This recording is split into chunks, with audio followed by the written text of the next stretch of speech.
Good morning everyone, আশা করি তোমরা সবাই ভালো আছো, সুস্থ আছো। তো এখন ঘড়িতে বাজে 5টা, সকাল সকাল ঘুম থেকে উঠে পড়েছি। বাবা বাড়ি চলে গেছে, অলরেডি ভাত বসিয়ে দিয়েছি, লেবু জল নিয়ে নিয়েছি। এবার এটাকে খেয়ে নেবো, দিয়ে এক্সারসাইজ করবো, দেন আবার রান্না চাপাবো। চলো দেখতে থাকো আজকে কী কী হয়। তো এক্সারসাইজ তো ডান, তো রান্না চাপিয়ে দিয়েছি।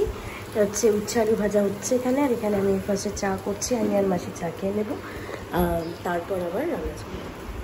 স্নান টান করে মোটামুটি রেডি হয়ে গেছি। মাছ বিক্রি করতে এসেছিলো, মাছ নিয়ে গেছি।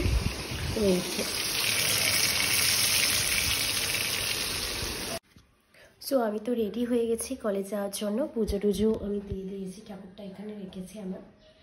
তো পুজো টুজো দিয়ে দিয়েছি। তো এবার ট্রেন ধরবো, তারপর আবার কলেজ অ্যাজ ইউজুয়াল আবার সে রাতে বাড়ি আসো। চলো তো আমাদের সাথে আবার রাতে দেখা হচ্ছে।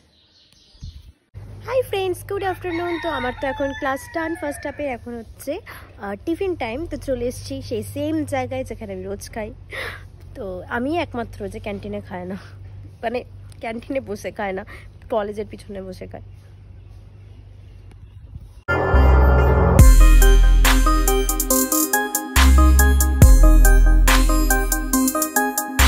তো কলেজ থেকে তো চলে এসেছিলাম, তারপর রেডি হয়ে চলে এসেছি সর্বমঙ্গলা মন্দিরে।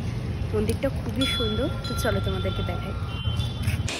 এটা ছিল সর্বমঙ্গলা মন্দির ঢোকার ঠিক উল্টো দিকেই একটা মন্দির। এটা হচ্ছে মা ধনেশ্বরী মন্দির। এই মন্দিরটাও অসম্ভব সুন্দর দেখতেছে।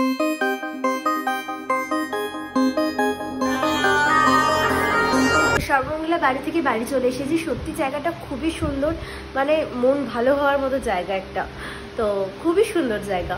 তো বাড়ি চলে এসেছি, এবার সন্ধ্যে টন্ধে দেখাবো। সন্ধ্যে দেখানোর পর আবার রাতের খাওয়ার আছে, রুটি আর দেখি কি করা যায়।